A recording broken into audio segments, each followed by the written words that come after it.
My God, what a day. What a day. This might be the biggest trade deadline day of any team I've ever rooted for and liked. I mean, wow. Like I'll tell you, for a team that barely ever wins, we really know how to shake things up, don't we? And yeah, I mean, like the Aaron Rodgers thing, it's we find a way to take the headlines. We're 1-7, and I guarantee you we're the most talked about football team in the NFL today. There's no question about it. Holy cow! So what do we got here? What's going on? What are we doing? Okay. First, I want to address somebody said to me, "Hey, Jeremy, you said no way the Jets are trading Sauce Gardner." Okay. I want to clarify something. I said that based on the idea that a team wouldn't be willing to give us two first round draft picks and a player. Like, holy. I said that based on the understanding in my mind that trading Sauce Gardner would be for a number one pick, maybe a third or a fourth rounder thrown in or something. What I didn't know, I don't think the Jets would have known it either, was that Indianapolis, by the way, Indianapolis, who's relying on Daniel Jones, who could fall apart and at any time, and no guarantee they'll be good next year either. So these picks could be very valuable because we don't know how good they really are, right? How much faith do you have in the Colts? Because you don't know what's going to happen to Danny Dimes. They don't even have him after contract. They only have him on a 1 year contract right now. And they didn't look good the other day. So maybe they start losing some games. I don't know. Maybe that pick gets a little juicier. Um, I didn't know that a team was going to come and offer us two first round picks and a second year player that was a great prospect that's gotten off to a slow start that has, some chance of being a real player. I didn't know that. Of course, I should have qualified. I should have qualified this. I should have said this. I should have said the Jets aren't going to trade Sauce Gardner or Garrett Wilson or any of their key players unless someone comes along and does something really, really ridiculous. This was the smartest, most brilliant move this was brilliance from this general manager. Brilliance. I mean, brilliance. Um, I love Sauce Gardner. I'm not a guy who says he sucks, but he wasn't the huge needle moving defensive player that a Miles Garrett is, or I say it all the time, a Max Crosby is, or even what Troy was as a safety in Pittsburgh, or Darrell Revis. He wasn't that level so far. Like Sauce is not Hall of Fame. He's really good. One of maybe the best pass coverage corner in the game, arguably, right? Like as far as just pass coverage, but overall player, he was like this year, depending on the rank, who you believe, and what types of statistics you look at. He was barely a top 10 cornerback, like really good cornerback one. But if someone comes and offers you two first round picks, you just take it. I mean, it's just like you take it. I mean, that's just common sense. That's like critical thinking skills 101. Like two number one picks, and you save his money. You don't. I mean, like if we really and you have a kid in Az Thomas that you clearly believe in, who minus one play last week had an amazing debut start. First full game. Like he was outside that one play, he was excellent, and Stevens has been excellent. The one win we got was without Sauce in the field. I'm not saying as that as a degradation. I'm not trying to degrade Sauce. I'm just trying to say we needed to start over, man. These guys, we overvalue our best players, our best players. We were losing. Our best players did nothing for us. We were terrible. Maybe we needed to clean out that locker room. So we don't only, and Todd is saying it, we don't only get two first round picks. We just cleared $30 million per year after next year from starting from 27. So you get $30 million to spend. You get two number one picks each year from a team that we don't know for sure is going to be good. Like, we don't know the Colts are now going to be sustainable winning. Who knows? We'll see what they are, right? But also a guy in AD Mitchell who has a chance to be your wide receiver too, or wide receiver three, or have a role, be somebody in that room that's more competent than what we've had. And if he doesn't work out, fine, it's a throw in to two number one picks. So you got two number one picks and the money. So in 6 years, when we're looking back at this trade, 5 years, if you want to go into the future, you got to look at the two guys we drafted, and you also got to consider the money we had for whoever we add on. I'm sorry, but Sauce was not that good. Like, he was a great player, but he wasn't that great. He wasn't two first round picks and $30 million great. I'm sorry. If you're rebuilding a football team and you have two extra first round picks and $30 million more to spend over years, or do you want to keep your rebuild going with a cornerback one who's struggling to tackle, who's not very physical, who's starting to have injury issues? He is. That's been going on a little bit. He's starting to get banged up. He's not, he's definitely, I mean, and not every player has to be a leader, but that's not an extra little benefit thing he has going for him. He's not a team captain. He's not he obviously isn't that kind of team leader guy, right? He's just a great cover guy. Fine. But like Tigo said a word that I really liked on the phone with me. He said, you got, sometimes it's better it's the aggregate, right, than the star. You replace guys with the aggregate, like in other words, multiple guys is better than the star or the whole, or so the aggregate is better than the whole, something like that. It's Moneyball, right? You ever see the money? Read the book. The book is better than the movie, but it's Moneyball. But we're talking about $30 million and two number one picks for a team. What was Sauce going to hang around another 2 years, wasting his time as this team try to become relevant? We brought in some new blood. I think that we fleeced Indianapolis. I really do. I said don't trade Sauce because I thought the best offer for would be a first round pick. Two first round picks. You don't even. I mean, it's like, oh my God, that is such an overpay. We fleeced them. Just crazy. And Quinnen is, and I agree with Sean Murphy here. I love Quinnen Williams, but uh, I love Quinnen Williams, but by the time this team is going to be competitive, to really compete, 2028. How old is he at that point, right? And again, didn't want to trade him. Offer me a third rounder. I didn't even want to trade him for a second rounder. You're gonna twist my arm and say first round pick. I got to take him. You got to take him. I mean, we're rebuilding. Take him. I mean, everybody has a price. It's so weird. You're saying, Finnegan, no disrespect. I'm tired of the team being losers. No disrespect taken. The drought is another 2 to 3 years anyway. So, like, I don't know what you're talking about. Like, it was going to be 2 years anyway. Did you think we were going to compete this year? Did you think we were going to compete next year? We weren't close. We're not close. We're 1-7. We're not close. And these guys have never proved they could be winners. Okay? They proved they could be good on a bad team. So I don't, I mean, I understand it's going to take time to replace them, but you notice how they both went from the defense that was bad anyway? I mean, we're going to have to rebuild this defense anyway. We got to get a quarterback. We got to get another wide receiver, another interior lineman, make sure that quarterback is well protected and has a lot of weapons. We got 1 million picks to do that now. We even have some picks to throw into the defense, right? But the reality is, and we're going to have money, by the way. We're set up to have tons of money. Like, now we're not, Quinnen's contract's not going to be around for the next 3 or 4 years. Sauce's contract's not going to be around. So we're going to have money. We don't have the expensive quarterback money. So we're going to have lots of money on top of all these picks. I don't know how we don't see this as a good thing. It doesn't take 2 to 3 years minimum, by the way. We could turn this around by 27. Because you look at what we're talking about here. You go into next year, you have 2 firsts and 2 ones. That's when you get your quarterback. I mean, 2 ones and 2 twos. You get your quarterback. You get another weapon or a wide receiver or whatever it is. Maybe you replace Quinn and try to get a really good tackle. Maybe you get a great safety. You could do that. Second round, you get the interior offensive lineman, another wide receiver possibly.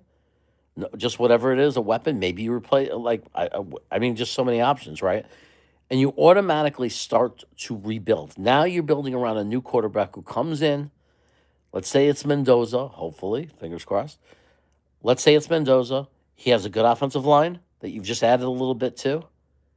He's got Garrett Wilson. We got to see what AD Mitchell is. If not, maybe we just roll guys. We're not going to go crazy yet. You don't want to spend. You don't want to open up the wallet yet. Not in 26. But you get a good offensive line for this quarterback. You got Mason Taylor. You got a good running game. You got Garrett Wilson. Hopefully, hopefully we get something out of AD Mitchell or Arian Smith improves. Who knows with a good quarterback what they can look like? And you put that quarterback in a good situation or a decent situation, better than most, right? Better than most, but not a terrible offensive line is key. And then having some weapons. And then defense is hurting. Let's say that's still hurting. We're giving up points. Fine. I don't care. As long as it's all about getting the quarterback pick. By the way, it's all the quarterback pick. All of this goes to hell. It's all quarterback. I am 100% believer of that. It is 90% quarterback. It is quarterback. It is quarterback. It is quarterback. You have to hit a quarterback. That's all that matters. This whole thing fails if you don't get the quarterback. It's 100%. You have to you have to. You have to hit on quarterback. Everything else will be fine if you hit on quarterback. You bring in a good young quarterback, like the right guy, franchise guy, with Garrett Wilson right off the bat and a decent offensive line and running game. Oh my God. Now you go into 2027 and let's say the offense is looking good. You don't have that many more holes to fill, right? Maybe out of those 3 first-round picks, maybe you take a wide receiver. And there's your other big weapon next to Garrett if the other guys don't work out. Then with the other 2 guys, you can start building that defense up a little bit, right? That's where you go get the crazy linebacker, man, the beast, some monster linebacker, or the monster edge to play opposite of Jermaine Johnson, or the monster defensive tackle. But you'll have 3 picks, 1 for a wide receiver, 2 for defense. And then you have your second and your third round pick. So you're still bringing in guys. That's when you start building up the defense. This is how it looks when a team rebuilds. This is how it looks. And this is why in modern day football, you have quick turnarounds for teams. Houston did it. Denver did it. Detroit did it. Quick turnarounds. This is how you get quick turnarounds. Draft capital and money. Don't forget the money. So in that 2027 offseason, not only do you say, okay, if we hit, it's all about hitting on quarterback. If we hit on quarterback, 2027, you start bulking up that defense. You also got a lot of money because the only guy you're paying is Garrett Wilson at this point, right? Who else are you paying other than Garrett Wilson? Jermaine Johnson. You'll have to extend him for $20 million or something. Who cares, right? You're gonna have tons of money. So now you can start filling up more spots. Right? Get sensible deals. You could bring in some big names. You can start spending that money. Don't be ridiculous about it. Don't be irresponsible about it. Know that you're going to have a second-year quarterback that in 3 years will have to get paid. 2 years you want to extend them, and then that salary will kick in. So plan around that. Now you can start signing 2 to 3, 3-year, 2 to 3 year guaranteed contracts on very good players, right? With big signing bonuses, and suddenly we're a competitor. That's how fast it could be. It's all about quarterback. That's what it really is about. If you miss on quarterback, the whole thing gets thrown out and you start over again. That's the reality. That's what it is. Unless you talk about the fact that maybe we have so much draft capital, we could just trade for Joe Burrow. Okay. If that's the route they want to go, it's a little bit of a tougher route. It's a little bit of a more suicide route. Like in other words, with Joe Burrow, you get the guaranteed quarterback, which I just said. The only risk to that is you have to hit on the few picks that you have left, and you have to do it in a hurry, and you have to really hit big. But I mean, you gonna say no to Joe Burrows if he becomes available? I don't know how you can be mad. I mean, you might, even if people who don't agree with it, how can you be mad? We weren't winning. It wasn't working. I know we like these guys, but it was not working. It just wasn't working. It really wasn't. And like sometimes you gotta get that stink out of the locker room, man. That losingness. And like I'm not calling them losers. Maybe in a fresh start they'll be great. Maybe Quinnen will be great in Dallas. Maybe Sauce is going to go to Indianapolis and make a playoff run now, and good for them. But we needed to move on. Yeah, I see that. Joe Burrow gets hurt, but maybe that makes his price a little better. Look, most quarterbacks of Joe Burrow's caliber would take like 3 number ones, right? We'd have to give our pick this year and 2 extra number ones. Maybe that's why we get him for only 1 or for only 2 ones, right? If we traded for him, maybe that's when we come in and we say, "Well, he's been injured like crazy. He's making big money already, and maybe that works. I don't know." Knobcraft comes in and says, "Love, love, love these trades." I know, man. Sauce wasn't shit and Quincy was soft. We still suck with them on the team. I don't agree that they sucked or anything like that, but I do agree that we were still soft as a team. We weren't winning. They weren't needle movers. They weren't making us winners. Like there are defensive tackles in this league that at the end of games step up and make magical plays. Where was Quinnen? And I love him. Don't get me wrong. I love him. I'm not trying to knock him. But the reality is, in Tampa Bay, when we needed that stand, that defensive stand, where was he? Where was he leading that team then? He waited till after, and then all of a sudden, oh, we're going to come out and play good now. It's like, well, where were you there? Where were you then? Sauce had problems with the penalties. It makes his stats look a lot better. It makes his stats look a lot better. I thought I thought Quinnen was a. Did you say Quincy? We didn't trade Quincy. We traded Quinnen, right? I think Quinnen was kind of vocal at one point. Not super, super vocal, but at one point he was kind of vocal. Sauce was not a leader. And he didn't lead by like he was good at what he did. He's a good coverage guy. He never learned to turn around. The pass interference calls were damaging. Those get hidden sometimes in stats. So he gets like protected behind it because like they could give certain stats and show he was this great cover guy, but when you look at the PFF grades, which consider that also factor in missed tackles and pass interference calls, his PFF grades have not been good. So two first round picks, I'm sorry, I don't know how. I don't know. There's got to be very few. I don't think there's going to be a lot of fans that are angry about this. I mean, there might be some fans that like it more than others. But I don't know how you could be angry about this. I mean, we needed this. We needed this. This gives us hope. We went from just a sinking ship to like, what are we going to do? How are we going to turn this around? To now we have hope. We have real hope. And it's not like Sauce is leaving us in a tattered room and we destroyed the cornerback room. We got a good young cornerback in AZ Thomas. I mean, he's really good. He played really well. He had one bad play. Sauce had a bad play every game. What, Sauce didn't have bad plays?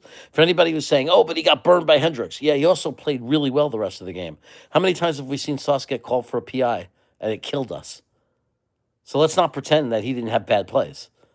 And then on the defensive line, I'm telling you, it's not like we were. It's like, has anyone noticed as good as he was, we also had a terrible defensive line, and the interior was a big problem in the last 2 years, even though half of the interior was Quinnen Williams.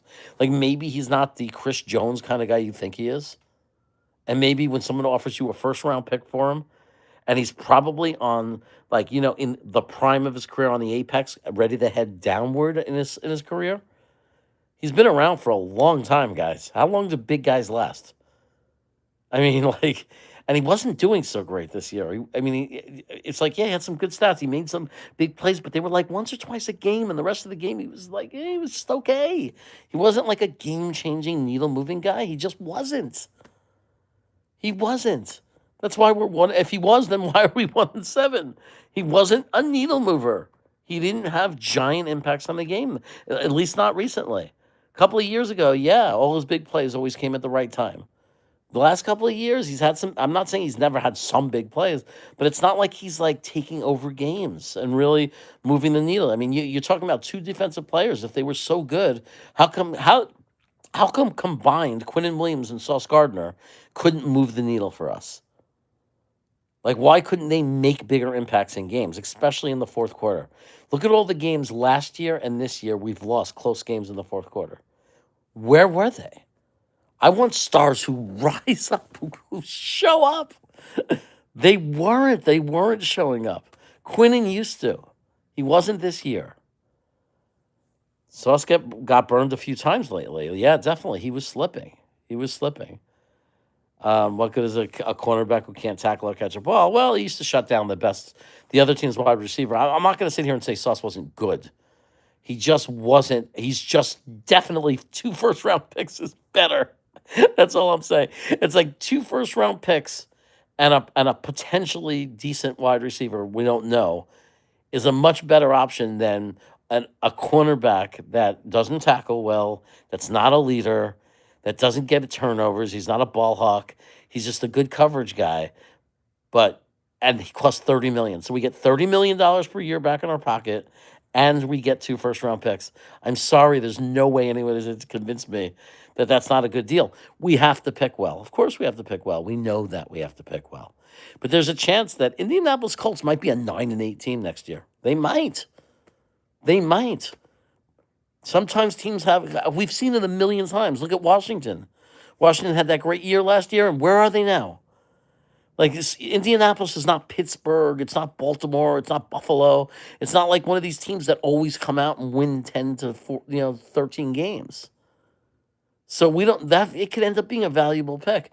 Dallas pick too could be valuable. Because if Q doesn't turn them around, is he really going to turn them around? Because they're not very good right now. So that pick in 27, who knows what they'll be next year in 27?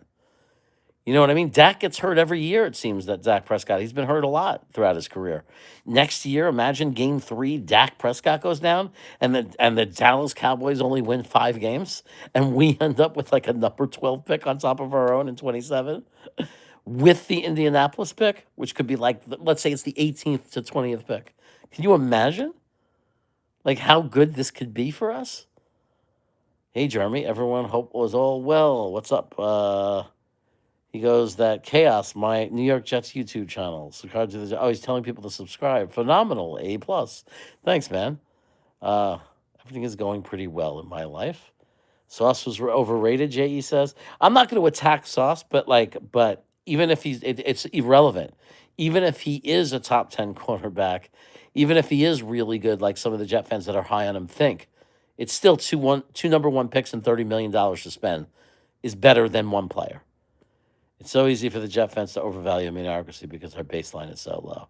I don't think that he's mediocre, but I think that people overrate our stars and don't know that there's another tier. That's what I think, Matt. Like I don't think that our top players are as high a tier as they think he was. I think that they're putting our guys on this higher tier, and I just don't think they're on that tier. I think they're really good, but I don't think they're on that tier, which is why I couldn't believe that I can't believe we got 3 number 1 picks and a number 2 pick. We got 3 1s and a number 2, a couple of players that are projects. I can't believe it. And we dumped a lot of salary. I'm liking it. I like these moves, Chaos. Jojo, I'm glad you're happy. Q wanted out the moment that Rogers left the building, and fine, he's gone. He wasn't playing with a lot of heart for us anyway this year. It wasn't the same.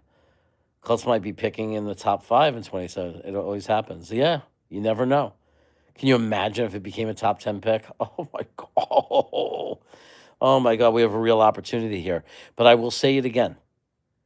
Jojo, you're saying don't be surprised if the Jets wait till 2027 to draft a quarterback. It's possible if we don't get the first pick. Like if Mendoza, I think, by the way, I don't know if people know this. Mooges went to 3 different games to watch Mendoza. We're high on Mendoza. We're watching him very carefully. If Mendoza's not there, I would not be surprised if we waited till 2027 either. I wouldn't. I don't think we're going to force ourselves. You can't miss on quarterback. You cannot miss. So I could totally see the Jets waiting if the guy is not there. And I think you have to. I don't think you could pick. But the other thing they could do is they could trade up. If they're not in a position to get the quarterback they want, because they might, you got to assume they're going to like 2. Like they're going to like Mendoza and they're going to like one of the other guys. And you have to assume we're going to pick high anyway. And it might not take that much to move up a spot. So we'll see.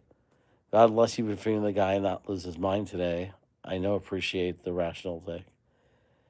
God bless you for being the guy not to lose my mind. I know, appreciate the rational take. You appreciate the rational take. Do people lose their minds? Are there content providers that are upset right now? Because I know Tigo is happy. I'm happy. I think Ryan is happy. I think O'Leary is happy. Green Bean. Nobody's happier than Green Bean, right? Green Bean loved Quinn and Williams. But don't tell me Green Bean's not happy. Everybody knows that Green Bean loves picks. He's probably dreaming of picking 5 tight ends right now. Yeah, Arch Manning is starting to look good. I don't know. We got to see it with him though. I don't trust him yet, but he is starting to come around. But I don't know. I wouldn't. I don't think they're going to wait for Arch Manning specifically. They might just wait because, by the way, 2027. A lot of the experts are starting to think that 2027 might be one of the all-time great drafts in talent. Now that has to be proven after the fact.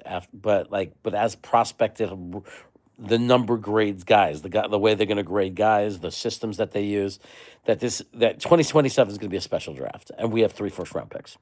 I'm just going to leave it at that. We can't miss a quarterback, guys. I'm willing to wait another year if it. I know people don't want to wait. Doesn't matter. Not waiting is stupider. I don't want to wait 3 years or 4 years. I don't want to wait the extra year. Look, I've been waiting for over 40 years. It's penny wise, pound foolish. Like don't be ridiculous. Like you can't sit there and tell me I don't want to wait an extra year, so it's worth picking the wrong quarterback. That's crazy because then you have to wait another 4 to 5 years. The whole thing blows up. We saw it happen with Zach Wilson. We saw it happen with Sam Darnold by not waiting for him to develop. So, like, no matter what Sam Darnold became, for all intents and purposes, we missed the quarterback with him. Maybe that's our fault for letting him go or not protecting him, but we missed, right? Because he didn't work out. He didn't become our franchise quarterback for years of sustained winning. And that's what we're looking for. That's what we're trying to get. So I know it sucks to rebuild. I mean, I was devastated last year because of that, because I knew in my mind, oh my God, here we go. We have to rebuild again. This is the worst thing in the world. Who wants to wait? But this is our reality. And like I'm not going to sit there and take the wrong quarterback in 26 because I don't want to wait until I get the right one in 27. And I'm not going to sit there and hold on to guys who have not moved the needle for us and said, well, we got to keep our good players. Yeah, keep our good players. It wasn't working. Now we got a whole bunch of picks. The NFL's on our side on this. All the Ian Rappaport, all those guys are saying, "Oh my God, the Jets had a great day. They got a bag of picks now. Not only do we have picks, we're gonna have money. We're gonna have picks and money. And don't forget, not only do we have 5 first-round picks in the next 2 drafts, we might have the top 3 pick. We're also probably going to end up really bad this year because we just lost Sauce and Quinn Williams. We just